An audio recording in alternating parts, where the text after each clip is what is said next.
పట్టెడన్నం పెట్టే P4 పథకం అమలులో కృష్ణా జిల్లా ముందంజలో ఉంది. మంత్రి కొల్లు రవీంద్ర, కలెక్టర్ డీకే బాలాజీ చొరవతో పేదలను దత్తత తీసుకునేందుకు మార్గదర్శకులు ముందుకొస్తున్నారు. సంపన్న వర్గాల్లో 10 మంది మార్గదర్శకులు పేదరికం దిగువలో ఉన్న 20% మంది పేదలను దత్తత తీసుకోవడమే కార్యక్రమం లక్ష్యంగా అమలు చేస్తున్నారు. ఇక కృష్ణా జిల్లా P4 తాజా సమాచారం ఇచ్చేందుకు మా స్పెషల్ కరెస్పాండెంట్ కృష్ణారావు ఫోన్లో సిద్ధంగా ఉన్నారు. కృష్ణారావు, చెప్పండి, P4 పథకం కింద ఇప్పటి వరకు ఎన్ని కుటుంబాలను ఐడెంటిటీ చేశారు, ఎంతమందికి సాయం అందింది? గుడ్ మార్నింగ్ గగన. ఈ P4 పథకానికి కృష్ణా జిల్లాలో మంచి స్పందన, మిగతా జిల్లాల కంటే కృష్ణా జిల్లాలో మంచి స్పందన లభిస్తుంది. దీనికి కారణం ముఖ్యంగా ఈ పథకం అమలు మీద కృష్ణా జిల్లా మంత్రి కొల్లు రవీంద్ర, అట్లాగే కృష్ణా జిల్లా కలెక్టర్ డీకే బాలాజీ మంచిగా కసరత్తు చేస్తున్నారు. అధికారులను అటు ప్రజలను కూడా దీంట్లో ఇన్వాల్వ్ చేసి ఈ పథకం మీద ఒక మంచి అవగాహన, పూర్తి స్థాయి అవగాహన కల్పిస్తున్నారు. ఆ ప్రక్రియలో భాగంగానే ఇప్పటికి ముఖ్యంగా ఇది విద్యార్థులకు, ఈ బంగారు కుటుంబాలు ఈ పథకంలో ముఖ్యంగా ఒక విద్యార్థులకు మంచి టాలెంటెడ్ పర్సన్ అయ్యండి, వాళ్ళు పేదరికంలో ఉన్న విద్యార్థులను గుర్తించి వారి ఉన్నత చదువుల కోసం వారికి అవసరమైనటువంటి ఫీజులు దత్తత తీసుకోవటం అనేది జరిగింది. కృష్ణా జిల్లాలో ఈ ప్రక్రియ అత్యధికంగా జరిగింది. విద్యార్థులు వాళ్ళు చదువుకోలేని పరిస్థితి, వాళ్ళు పై చదువులకు వెళ్ళలేని పరిస్థితుల్లో ఈ చంద్రబాబు నాయుడు కూటమి అధికారంలోకి వచ్చినాక వాళ్ళ పాలిట ఈ పథకము అసలు దేవుడిచ్చిన వరలాగా ఫీల్ అవుతున్నారు. ఈ P4 అనే పథకం గవర్నమెంట్ ఉద్దేశం పేదరిక నిర్మూలన, అట్లాగే ఈ అసమానతలను రూపుమావడం కోసం ఈ పథకం ప్రవేశపెట్టిన దానికి కృష్ణా జిల్లా నిలువెత్తు నిదర్శనంగా ఉంది. ఆ విద్యార్థులు ఆ ముఖాల్లో, వాళ్ళ కుటుంబాల్లో ఎంతో ఇదిగా ఉందండి. చాలా హార్ట్ఫుల్ గా ఈ పథకం పట్ల ముఖ్యమంత్రికి కృతజ్ఞత భావంతో అయితే కనుక ఆయా కుటుంబాలు ఉన్నాయని గగన. సాయం పొందిన కుటుంబాలు ఎలా ఫీల్ అవుతున్నాయి? దాతలు ఎలాంటి సాయం చేస్తున్నారు?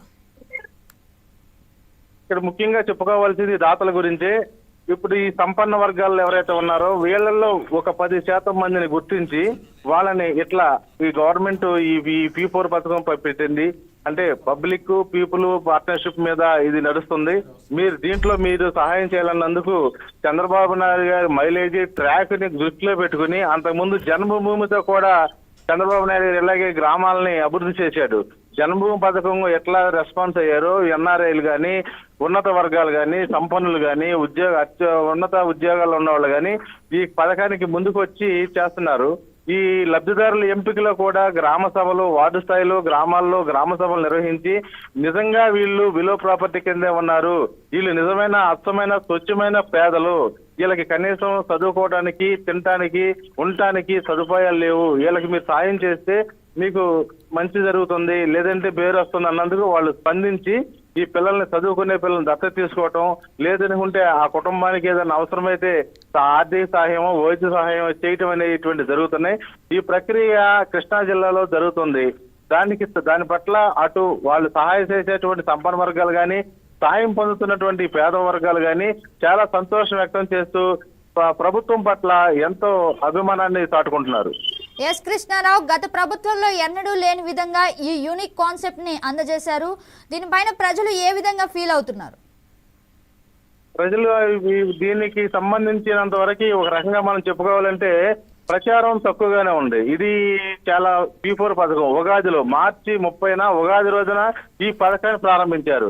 ఈ పథకాన్ని ప్రారంభించి అన్ని గ్రామాల్లో సభలు నిర్వహించి గ్రామ సభల ద్వారా అర్హులను గుర్తించి దాదాపు రాష్ట్ర వ్యాప్తంగా 1,25,00,000 మంది కుటుంబాలను సర్వే చేసి దాంట్లో 40 లక్షల మంది కుటుంబాలని అర్హులుగా తేల్చి అప్పుడు అన్ని జిల్లాల వారీగా లబ్ధిదారులను ఎంపిక చేసి వారి అవసరాలను తీరుస్తూ ఈ కూటమి ప్రభుత్వం ఎంత చేస్తుంటే దీని మీద తగినంత ప్రచారం అయితే కనుక మరి ప్రభుత్వం చేయట్లేదు, అంత ఇది రావట్లేదు. కానీ మంచి పథకం, దీన్ని ఆ కుటుంబం, ఆ లబ్ధి పొందిన కుటుంబాన్ని కదిలిస్తే మాత్రం బాబు బంగారమే అంటున్నారు.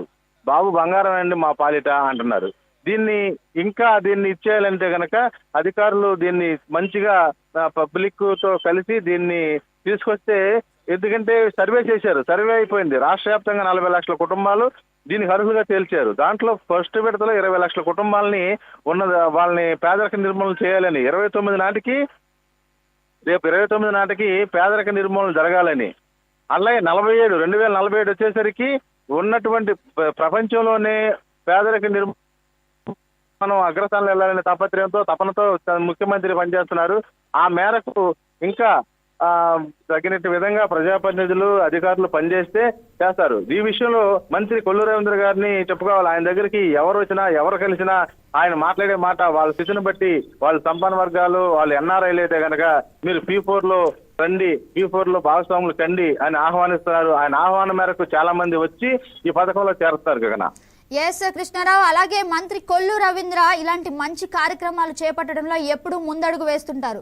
మచిలీపట్నంలో కూడా అనేక సంక్షేమ కార్యక్రమాలు ఆయన చేపట్టారు. దీనిపైన ప్రజలు ఏ విధంగా స్పందిస్తున్నారు? కొల్లు రవీంద్ర గారి నేపథ్యం అంతా కూడా ఆయన సౌమ్యుడిగా పేరుంది. అట్లాగే అభివృద్ధికి ఆయన కావాల్సిన అభివృద్ధి, రాజకీయాల కంటే కూడా ఆయన అభివృద్ధి మీదే ఎక్కువ పెడతాడు.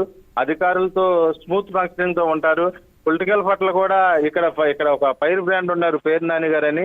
ఆయన చాలా ఇదిగా కామెంట్లు అన్ని చేస్తూ ఉంటారు. అయినా కానీ ఆయన సున్నితంగానే పరిష్కరించి నాకు అభివృద్ధి కావాలి, నియోజకవర్గ అభివృద్ధి కావాలి, తద్వారా నాకు కృష్ణా జిల్లా అభివృద్ధి కావాలి, అమరావతిని మనం అభివృద్ధి చేసుకోవాలి, గతంలో కుంటుపడింది అభివృద్ధి, దాన్ని మళ్ళీ చేసుకోవాలనుకుంటే కనుక చేయాలనే ఉద్దేశంతో ఆయన రాష్ట్ర వ్యాప్తంగా తిరుగుతూ, జిల్లాలో తిరుగుతూ నియోజకవర్గం మీద ప్రత్యేకంగా దృష్టితో ఉన్నారు. ముఖ్యంగా ఆయన దృష్టి అభివృద్ధి మీద ఉంది. పోర్టుని పూర్తి చేయాలని, పోర్టు పూర్తయితే మచిలీపట్నంకి మంచి పేరు వస్తుందని, ఆదాయం పెరిగిద్దని, అమరావతికి ఈ గేట్ వే మచిలీపట్నం కాబోతుందనే దీంతో ఉన్నాడు. అందుకోసం ఆయన శక్తి వంచన లేకుండా పనిచేస్తున్నారు. ప్రజల్లో కూడా నమ్మకం ఉంది, విశ్వాసం ఉంది. అలాంటి ఆదరణే ఆయన పట్ల చూపిస్తారు ప్రజలు కూడా. ఎస్ కృష్ణారావు, రీసెంట్ గా మసూలా బీచ్ ఫెస్టివల్ కూడా గ్రాండ్ గా ఏర్పాటు చేశారు మంత్రి కొల్లు రవీంద్ర. అక్కడికి అనేక మంది టూరిస్టులు కూడా వచ్చారు. అలాగే ప్రజలు ఈ డెవలప్మెంట్ పై ఏ విధంగా స్పందిస్తున్నారు? ప్రజలకి ఆ సమస్యలు, బాధలు, కష్టాలు ఉంటాయి. కానీ వాళ్ళని ఆహ్లాదపరిచే ఉన్నప్పుడే కొద్దిగా మనసులో సంతోషం వస్తుంది. అలాంటి సంతోషం యువ కెరటాల ద్వారా రవీంద్ర గారు ముందు 2014 మంత్రి అయినప్పుడు ఆయన యువ కెరటాలు పెట్టి, బీచ్ ఫెస్టివల్ పెట్టి ప్రజల్ని వాళ్ళ యొక్క దీని నుంచి ఉపశమనం కలిగించే విధంగా చేస్తారు. ఆ విధంగానే మొన్న రీసెంట్ గా మచిలీపట్నంలో బీచ్ ఫెస్టివల్ జరిగినాయి. ఈ బీచ్ ఫెస్టివల్ కి 20 లక్షల మంది వచ్చారు. 20 లక్షల మంది రావడమే కాకుండా ఇలాంటిది కనీ వెని విరిగిన రీతిలో ఆ బీచ్ ఫెస్టివల్ జరిగాయి. ఆ బీచ్ ఫెస్టివల్ మూలంగా ఇప్పుడు మంగినపూడి బీచ్ కి ఒక ప్రత్యేకమైన గుర్తింపు వచ్చింది. దాన్ని దాదాపు ఒక 200 కోట్ల రూపాయలతో అభివృద్ధి చేసి వచ్చే బీచ్ ఫెస్టివల్ కి దాన్ని చాలా ఇంకా ఇచ్చేయాలనే ఉద్దేశిస్తున్నారు. ప్రజలు కూడా ఒక ఆహ్లాదకరమైన వాతావరణాన్ని, ఒక ఫ్రూట్ఫుల్, ఒక మంచి సంతోషకరమైనటువంటి జీవనాన్ని గడపడానికి మచిలీపట్నాన్ని ఆ విధంగా తీర్చిదిద్దాలనేటువంటి దీంతో ఆయన పనిచేస్తున్నారు. ఆయన పట్ల ప్రజలు కూడా అదే విధంగా ఉన్నారు. Gagana, thank you for the updates Krishna Rao. Okay. ఇక బంగాళాఖాతంలో అల్పపీడనం ఏర్పడిందని విపత్తుల నిర్వహణ సంస్థ